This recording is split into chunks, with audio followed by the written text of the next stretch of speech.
کہ اس میں جیسا مبالغہ بھی ہمارا بھی وطن کرے گا، جیسا بھی ہے وہ اپنے وطن سے محبت کرے گا، ایک ایک انچ اس کی حفاظت بھی کرے گا اور کسی بھی طرح سے اپنے ملک کو غداروں کے حوالے نہیں کرے گا۔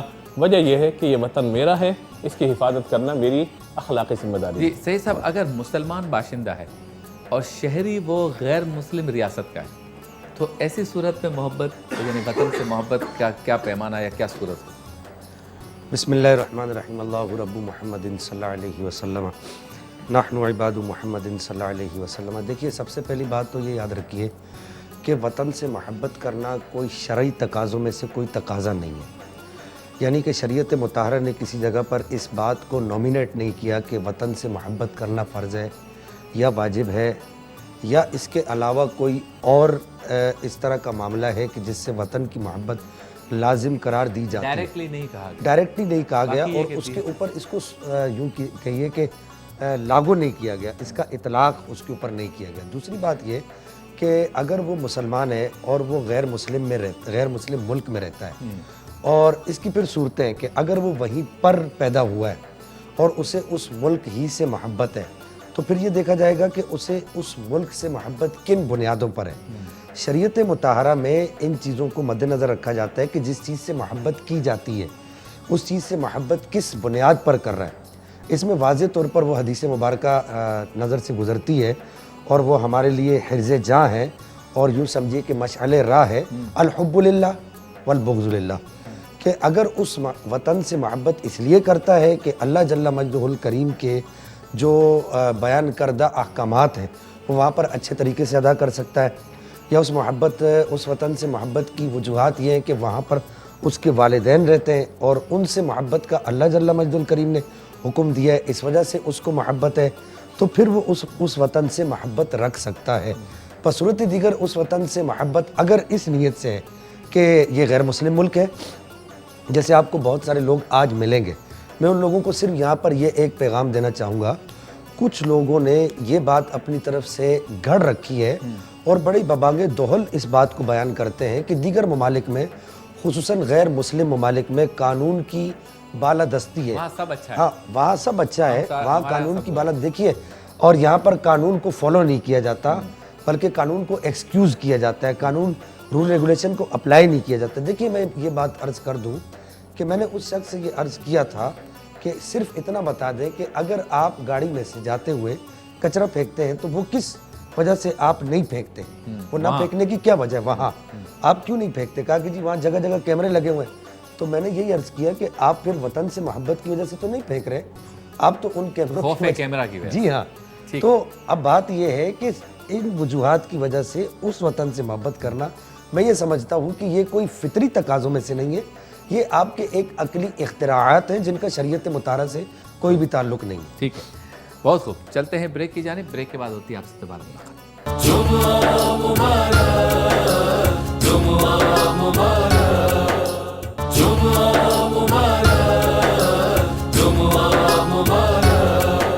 خوش آمدید، ایک بار پھر آپ کی خدمت میں حاضر ہیں جمعہ مبارک کے ساتھ، ٹی وی 1 سے آپ دیکھ رہے ہیں اور آج کا ہمارا موضوع ہے وطن کی محبت۔ اچھا مفتی صاحب، غیر مسلم ملک میں یا غیر مسلم ملک کا مسلمان فوجی ایسی صورت میں کیا کرے جب سامنے اس کا مقابلہ یا جنگ بھی مسلم ملک کے مسلم فوجی سے ہو؟ جیسے بھارت میں رہنے والا مسلمان جو ہے وہ بھارت کی فوج میں ہے، یا ہالینڈ میں رہنے والا مسلمان جو ہے وہ ہالینڈ کی فوج میں ہے، اور خدا نخواستہ جنگ اس کی مصر کی فوج سے ہو جاتی ہے یا مصر سے ہو جاتی ہے، تو ادھر بھی مسلمان ہے ادھر بھی مسلمان، وہ بھی اپنے ملک کے لیے یہ بھی اپنے، لیکن یہاں کا جو ملک ہے وہ باقاعدہ مسلم ریاست ہے، لیکن دوسری طرف جو ریاست ہے وہ غیر مسلم ریاست ہے، کیا کیا؟ بسم اللہ الرحمن الرحیم۔ دیکھیں، ایک بات واضح ہو جانا بہت ضروری ہے، وہ یہ ہے کہ اگر کسی ملک کا رہنے والا کوئی بھی شخص ہے، چاہے وہ مسلم ہو چاہے غیر مسلم ہو، وہ چاہے پاکستان کا ہو چاہے باہر کا ہو، اصل میں ہوتا کیا ہے کہ جیسے بیرون ملک جو ہمارے مسلمان موجود ہیں کہ جو پاکستانی نہیں ہیں، وہیں کہ ان کی پیدائش ہے، تو ہوتا کیا ہے کہ پاکستان کے مسلمانوں سے یا دنیا بھر کے مسلمانوں سے قلبی تعلق ان کا یقینی طور پر ہوتا ہے۔ خاص طور پہ جو تہوار وغیرہ آ جاتے ہیں، ربیع الاول ہے، دیگر تہوار، رمضان وغیرہ، تو ایک قلبی تعلق تو بہرحال ہو جاتا ہے۔ اسی طریقے سے جو ہمارے ملک میں رہنے والے یہودی ہیں یا مسیح ہیں، ان کا تعلق بھی کسی نہ کسی اعتبار سے کرسمس یا جو ان کے وغیرہ دیگر دن منائے جاتے ہیں، تو کسی نہ کسی اعتبار سے تعلق تو بہرحال ہو جاتا ہے۔ اب یہ تعلق ظاہر ہے کہ ان کے مذہب کی وجہ سے ہوگا، کسی ملک کی ریاست کی وجہ سے تعلق ان کا نہیں ہوگا، ایک بات تو یہ ہے۔ دوسری بات یہ ہے کہ کوئی شخص اگر باہر رہتا ہے کسی دوسرے ملک کے اندر تو وہ اپنے نیشنل دن پر وہ ظاہر ہے کہ اپنے ملک کا جھنڈا ہی اٹھائے گا، وہ پاکستان کا جھنڈا تو نہیں اٹھائے گا۔ پاکستانی کمیونٹی اگر کہیں پہ موجود ہے تو وہ ایک الگ صورت ہے۔ ان تمام باتوں کی وضاحت کے بعد اب یہ دیکھا جائے گا کہ جس ملک کے خلاف وہ لڑنے کے لیے آ رہا ہے کیا وہ باقاعدہ سرحدوں کی حفاظت کے لیے یا خدا نخواستہ کسی دہشت گردی کو ختم کرنے کے لیے ہے، یعنی ان تقاضوں کو دیکھا جائے گا جن تقاضوں کی وجہ سے وہ لڑنے کے لیے آیا۔ مثال کے طور پہ سامنے بظاہر آپ کو نظر آ رہا ہے کہ مسلمان ہیں اور دوسری طرف کسی دوسرے ملک کی فوج کی جو باقاعدہ اسلامی ریاست نہیں ہے اس فوج کے اندر جو کچھ مسلمان بھی موجود ہیں، لیکن یہاں پہ مسلمان ہونے کے نام پر ایسی دہشت گردی پھیلائی گئی ہے کہ جس کی وجہ سے لوگوں کو جو ہے وہ قتل کیا جا رہا ہے، حالانکہ اسلام تو بلا ضرورت کسی قتل کی اجازت نہیں دیتا۔ تو اب کیا اس صورت میں لڑنا جائز ہوگا یا نہیں، تو پھر یہ دیکھا جائے گا کہ آیا کسی بہت بڑے فساد کو ختم کرنے کے لیے وہ آئے ہیں تو اس کی پھر اجازت دی جائے گی۔ لیکن اگر عام حالات ہیں، جیسے بعض اوقات یہ ہوتا ہے کہ اب ان دنوں کے اندر بھی جیسے بھارت سے اور ہمارے درمیان کچھ معاملات خراب ہیں اس وقت، تو پھر یہ نہیں ہوگا کہ وہاں کا رہنے والا کوئی مسلمان ہمارے کشمیری بھائیوں پر فائرنگ کرے، ان کو مارے، یا خدا نخواستہ تو اپنے فوج کے کمان کو کیسے وہ کہے کہ بھائی میں گولی جو ہے وہ مسلمان پہ نہیں چلاؤں۔ دیکھیں مسئلہ یہ ہے کہ وہ رک بھی تو سکتا ہے نا اس وقت، ضروری تو نہیں کہ گولی ہی چلانا ہی ضروری، کوئی اور کام بھی تو ہو سکتا ہے اس وقت، کوئی پیچھے بھی تو ایک قدم وہ آ سکتا ہے، بہت ساری صورتیں ایسی ہو سکتی ہیں۔ آپ یہ ورنہ یہ ہے کہ یہ نہ کرے مطلب، ہاں مطلب اس اعتبار سے، کیونکہ دیکھیے ایک مسلمان کا کسی دوسرے مسلمان پہ بغیر کسی وجہ کے گولی چلا دینا یا بغیر کسی وجہ کے اس کو مار دینا، ظاہر ہے کہ یہ ظلم پہ قتل کی صورت جو بن سکتی ہے۔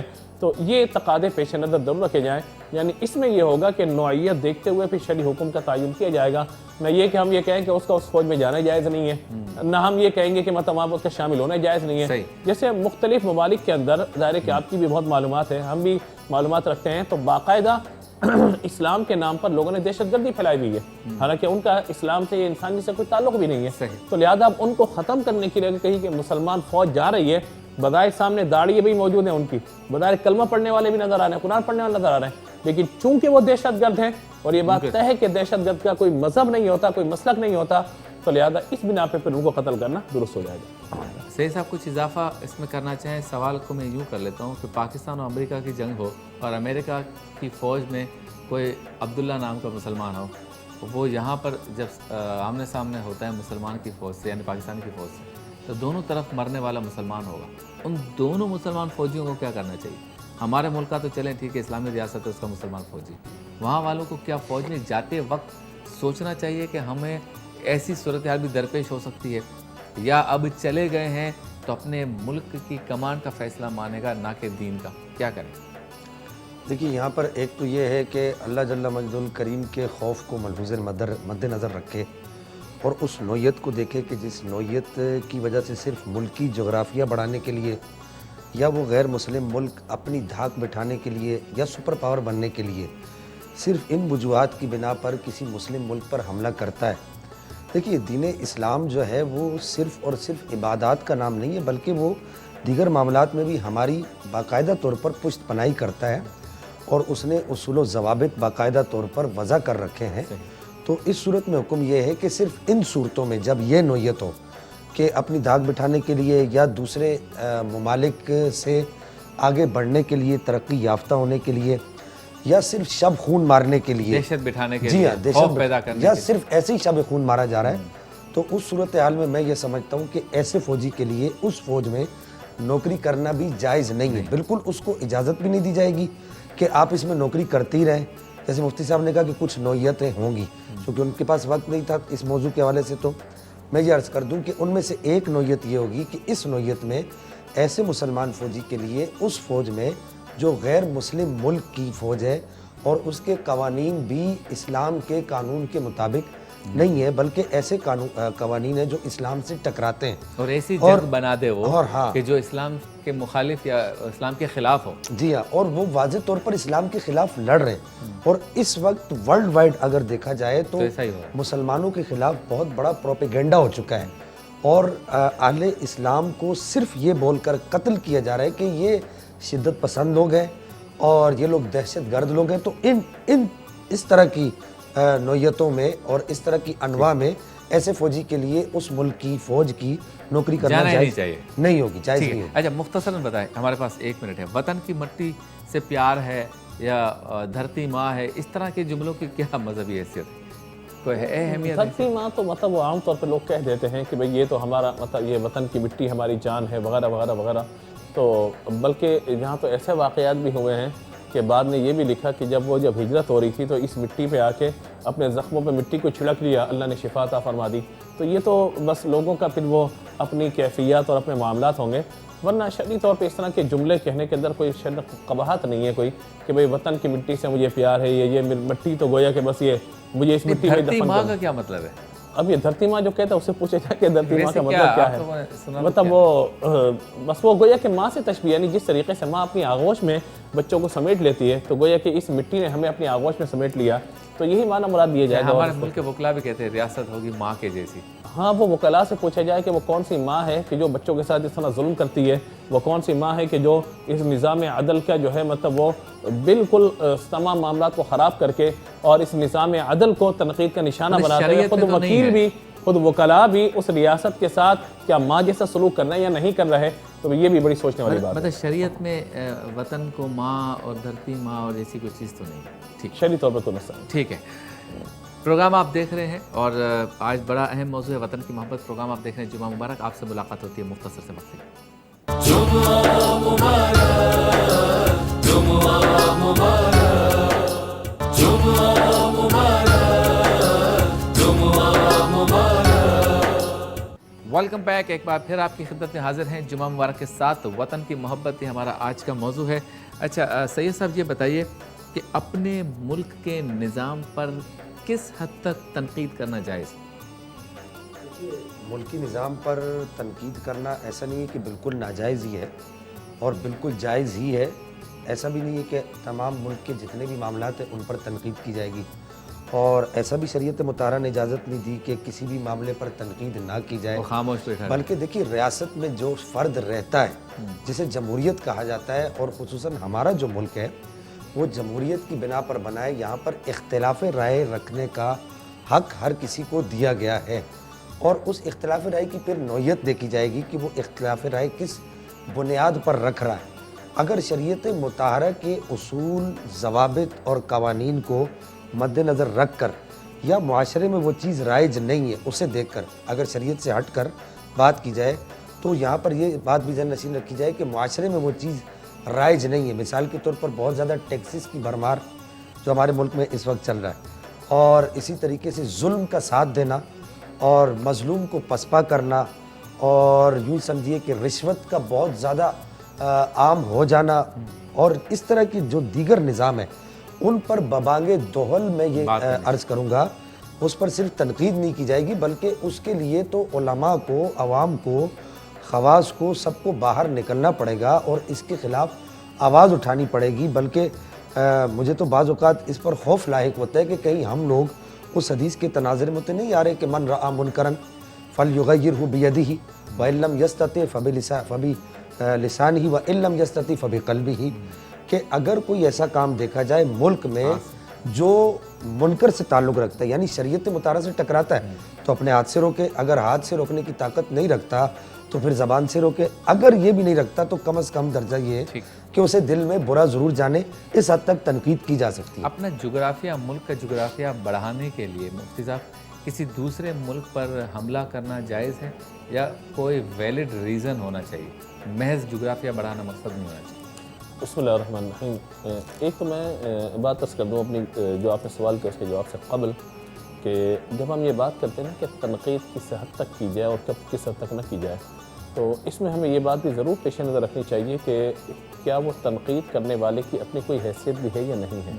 یعنی ہر کسی کو حق دے دیا جائے کہ کوئی بھی چاہے ملک کے نظام کے بارے میں بات کرتا رہے، تو ظاہر ہے کہ یہ کچھ مناسب نہیں ہے۔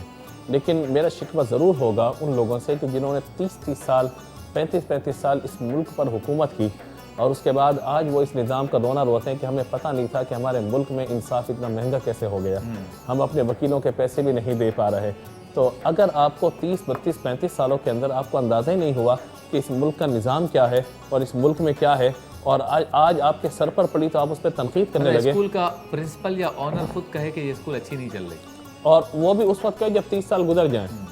تو اب یہ یعنی جتنا کھایا پیا کمایا ہضم کیا سب کچھ کرنے کے بعد آج پوچھے جا رہا ہے بھائی آپ نے کیا کھایا کیا کمایا ذرا بتا تو دیجئے. کہا بھائی مطلب آپ کون ہوتے ہیں پوچھنے والے؟ تو پھر ان کا تنقید کرنا میں سمجھتا ہوں کہ بہت زیادہ یہ بری بات ہے ان کے لیے، کیونکہ خود وہی نظام بنانے والے افراد ہیں. دوسری بات یہ کہ جغرافی حدود کے اعتبار سے دیکھیے اسلام نے ہمیں ایک جہاد کا تصور دیا، اور جہاد کا جو باقاعدہ ایک تصور ہے یہ اسلام کا پورا ایک نظام ہے، اور اس میں اسلام کو پھیلانے کے لیے جہاد کیا جائے گا، نہ یہ کہ دوسرے ملکوں پہ قبضہ کرنے کے لیے. لہذا اس کے اندر اس بات کو پیش نظر ضرور رکھا گیا کہ جب یہ نظام پورا مرتب کیا گیا تو اس میں یہ بات ضرور کہی گئی کہ جنگی حدود و قوانین جو متعین کیے گئے ان میں یہ بات کی گئی کہ جا کر سب سے پہلے انہیں اسلام کی دعوت دینی ہے. اس پر نہیں آتے کوئی مسئلہ نہیں ہے، انہیں پیشکش کی جائے گی کہ اسلام کی ریاست کے ماتحت ہو کر بطور جزیہ یعنی ٹیکس دے کر کہ آپ اسلامی ریاست کے ماتحت رہیں، آپ کے تمام حقوق ہمارے ذمے پر ہیں. گویا کہ آپ ذمہ ہو گئے، آپ کا تمام ذمہ ہمارے اوپر ہو گیا، اور اس کے بعد انہیں ملک کے اندر رہنے کے لیے باقاعدہ. لیکن اگر کوئی ایسا ہے کہ جو تلوار لے کر میدان میں مقابلے میں آ جائے اور پہل کرے مارنے کے لیے، پھر جواباً جو ہے پھر اس پر حملہ کیا جائے گا. اسی طرح یہ بھی بیان فرمایا گیا کہ کوئی اپنے گھر کے دروازے بند کر لے اس کو حملہ نہیں کیا جائے گا. کوئی شخص اگر تلوار چھوڑ دیتا ہے اس پہ حملہ نہیں کیا جائے گا. وہاں کے درختوں کو نہیں جلایا جائے گا، باغات کو نہیں جلایا جائے گا، آبادیوں کو نہیں جلایا جائے گا. یہ باقاعدہ پورا ایک نظام ہے. تو یہ ملکی جغرافیائی حدود کو بڑھانے کے لیے نہیں ہوگا، بلکہ اسلام کی ترویج و اشاعت کے لیے اگر کوئی ایسا عمل اختیار کیا جاتا ہے اور وہ بھی امیر المؤمنین ہونے کے اعتبار سے اگر حکم آتا ہے. فی زمانہ چونکہ یہ صورتیں موجود نہیں ہیں تو لہذا جو جغرافیائی اپنی حدود ہیں اللہ کے واسطے انہی کا تحفظ کریں. اگر اس کا تحفظ بھی کر لیا تو بہت بڑی بات ہوگی، ورنہ تو شاید مطلب ہمارے ملک کے اندر جو فرقہ واریت اور لسانیت اور مذہبی تعصب پسندی اور لسانیت کی بنیاد پہ جس طریقے سے ہم تقسیم در تقسیم ہوتے چلے جا رہے ہیں تو ہمارے اپنے ملک کے اندر مزید خطرات پیدا ہوتے چلے جا رہے ہیں. اللہ تعالیٰ ملک کی حفاظت فرمائے. آمین. فیصل رضا قادری صاحب. شاہ خوباں تو جانے جانا، تو شاہ خوباں تو جانے جانا ہے، چہرہ ملک تاب تیرا نہ بن سکی ہے، نہ بن سکے گا، نہ بن سکی ہے، نہ بن سکے گا، مثال تیری جواب تیرا. کیا بات ہے، واہ واہ ماشاء تو اللہ. سب سے اول، تو سب سے آخر، ملا ہے حسن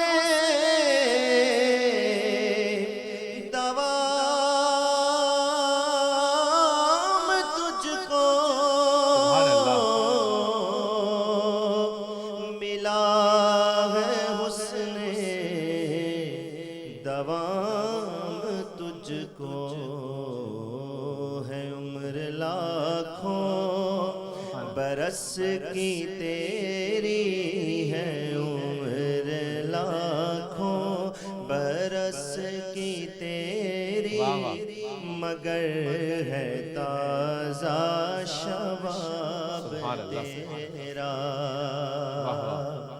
ہو مشک و عنبر یا بوئے جنت، نظر میں اس کی ہے بے حقیقت، نظر میں اس کی ہے بے حقیقت. ملا ہے جس کو ملا ہے جس نے، ملا ہے جس کو اور ملا ہے جس نے، پسینہ رش کے گلاب تیرا. ہے تو بھی صائم عجیب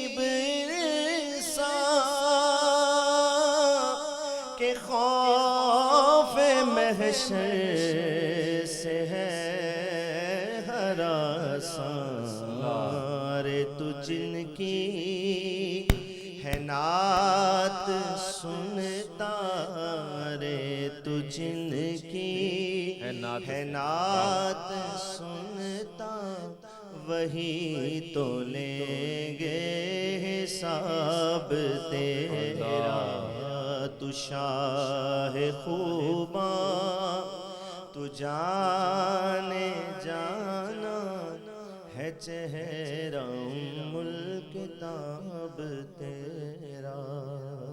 سبحان اللہ۔ وطن کی محبت ہمارا آج کا موضوع ہے۔ پروگرام آپ دیکھ رہے ہیں جمعہ مبارک۔ آپ سے ملاقات ہوتی ہے ایک مختصر سے وقفے کے بعد۔ جمعہ مبارک، جمعہ مبارک، جمعہ مبارک، جمعہ مبارک۔ ویلکم بیک، ایک بار پھر آپ کی خدمت میں حاضر ہیں ٹی وی 1 سے جمعہ مبارک کے ساتھ۔ موضوع ہے وطن کی محبت۔ اچھا مفتی صاحب یہ بتائیے کہ غیر مسلم ممالک سے تعلقات کن بنیادوں پہ ہونے چاہیے؟ بسم اللہ الرحمن الرحیم۔ غیر مسلم ممالک سے تعلقات سفارتی بنیادوں پر اس اعتبار سے ہوں گے کہ جس میں آپ کے ملک کے نظام کو، اور خاص طور پر اگر ہم پاکستان کی بات کریں تو آپ کے اسلامی نظام کو کوئی خطرہ نہ ہو۔ تجارتی تعلقات ہو سکتے ہیں، معیشت و معاشرت کے حوالے سے تعلقات بالکل ہوں گے، اس میں کوئی تجارت کرنا منع بھی نہیں ہے، لیکن بس یہ خیال رہے کہ آپ کی ملک کی سرحدوں کی حفاظت اس کے اندر رہے، اور اس طرح کا کوئی تجارتی معاملہ نہ ہو کہ جس کی وجہ سے آپ کے مذہب پر یا آپ کے ملک پر کوئی حرف آئے، تو اس میں بہت زیادہ پھر احتیاط کی ضرورت ہے۔ ٹھیک۔ اچھا سید صاحب، اپنے مسلم ملک میں اقلیتوں کے کیا حقوق ہوں گے؟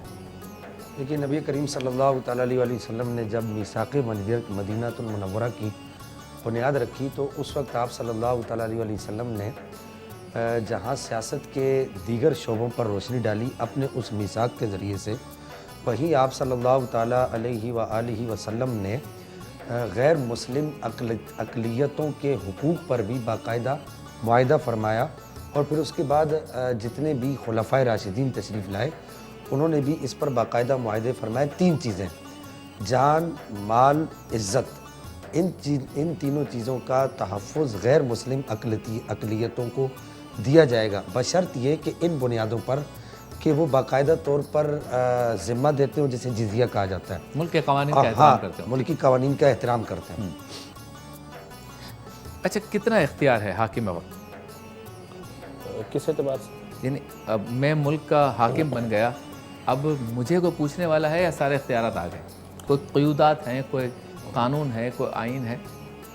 دیکھیں اگر آپ اسلامی تصور کے اعتبار سے بات کریں گے تو سید القوم خادمہم، جو قوم کا سردار ہوتا ہے وہ قوم کا خادم ہوتا ہے، لیکن ہمارے یہاں مصیبت یہ کہ خادم بھی خادم اعلیٰ ہوتا ہے۔ سب اللہ مسئلہ ہمارے یہاں یہ ہے۔ مسئلہ اس کے اندر یہ ہے کہ جو حاکم وقت ہے سب سے زیادہ باز پرس اسی کی جائے گی، کیونکہ وہ اس عہدے پر، اس منصب پر موجود ہے کہ جس کے تحت اس نے پوری سلطنت کے نظام کو چلانا ہے، تو لہذا سب سے زیادہ باز پرس۔ اس لیے آپ یہ دیکھیے کہ امیر المؤمنین حضرت عمر فاروق اعظم رضی اللہ تعالیٰ عنہ نے، جو حالانکہ آپ کا جلال مشہور ہے، لیکن آپ نے اپنے آپ کو احتساب کے لیے کس طرح پیش کیا ہوا تھا کہ مجمع سے کوئی بھی شخص کھڑا ہو جاتا تھا، پوچھتا آپ نے کپڑا، آپ کو تو کپڑا کم ملا تھا، زیادہ کیسے ہو گیا؟ تو بطور گواہی پھر آپ کے بیٹے کھڑے ہوتے ہیں، کہتے ہیں کہ میں نے اپنے حصے کا کپڑا بھی والد محترم کو دے دیا تھا۔ تو اگر آپ سمجھتے ہیں کہ نظام اس طرح کا ہوگا کہ یعنی عوام کے ووٹوں سے آ کر پھر عوام آپ کی باز پرس کرے اور پوچھے آپ سے، اور وہ حق رکھتی ہے پوچھنے کا کہ بھئی ہم نے اگر آپ کو منتخب کیا ہے 4 سال یا 5 سال کے لیے، تو آپ نے ہمارے لیے کیا کام کیا؟ کیا آپ نے اس ملک کو ترقی کی راہ پر گامزن کیا، یا فقط آپ نے اپنے آپ کو ترقی کی راہ پر لگا دیا؟ تو اس یعنی سب سے زیادہ باز پرس اسی کی ہوگی جو جتنے بڑے منصب پر فائز ہوگا اتنے ہی زیادہ اس کا احتساب زیادہ ہوگا۔ روحانی گلدستہ مفتی صاحب۔ بسم اللہ الرحمن الرحیم۔ سورہ یاسین شریف پڑھنے کی بہت زیادہ فضیلتیں ہیں۔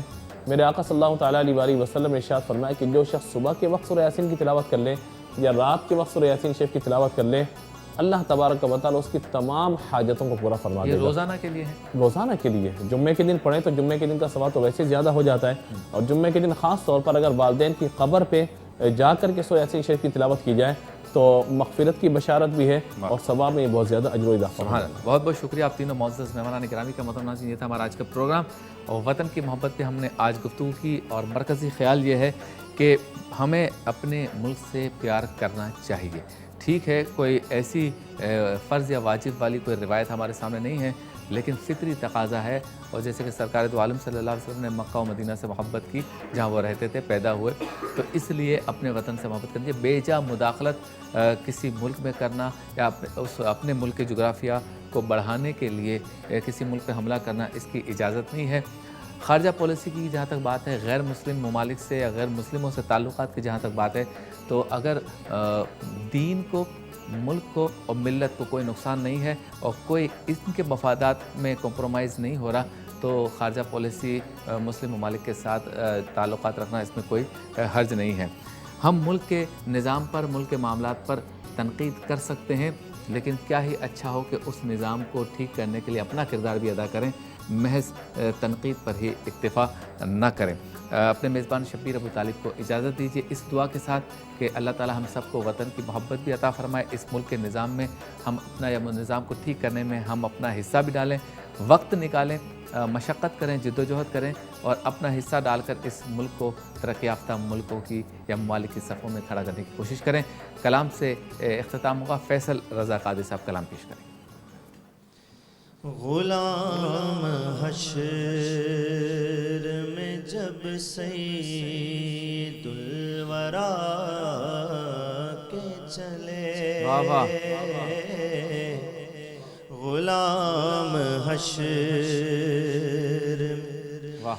غلام حشر میں جب سید الورا کے چلے، لیوائے حمد کے سائے میں سر اٹھا کے چلے، لیوائے حمد کے سائے میں سر اٹھا کے چلے. نظر بعالم پاکیزگی پڑے ان پر، نظر بعالم پاکیزگی پڑے ان پر، مسافران لحد اس لیے نہا کے چلے، مسافران لحد اس لیے نہا کے چلے. طلب ہوئی سر کوسین جب شب اسرا، حضور واقف منزل تھے مسکرا کے چلے. غلام حشر میں نصیر ان کے سوا ہے کوئی رسول ایسا، نصیر ان کے سوا ہے کوئی رسول ایسا، جو بخشوانے کو آئے تو بخشوا کے چلے، جو بخشوانے کو آئے تو بخشوا کے چلے. غلام حشر میں جب سید الورا کے